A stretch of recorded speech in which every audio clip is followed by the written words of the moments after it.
Hello, my name is Ben Dennis and I'm going to describe Primer's assign mass function. Assign mass enables the user to mass up part or all of a model by creating a controlled distribution of lumped mass or element mass part. Target mass determines how much mass will be added. Optional targets for individual C of G and inertia terms may be set.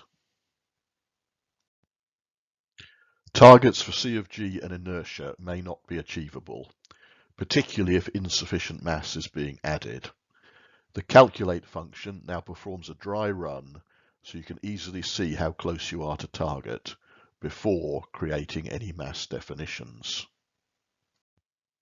When creating a new assign mass, once the part set is selected, the original mass properties will be displayed. The target mass and optional target C of G may then be set.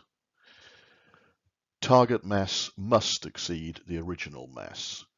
Targets may or may not be set for each entry of C of G or inertia. Calculate now performs a dry run and reports the achievable mass properties. These may not all meet the targets. No masses have been created until we accept the results by pressing Create or Update.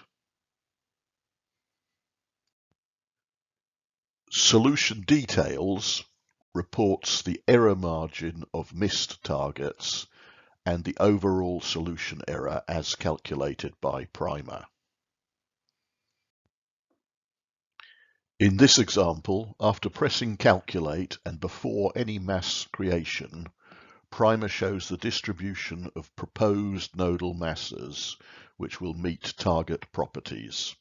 If satisfactory, Create or Update will create the element mass cards themselves. Thank you for your interest in Primer's assign mass function.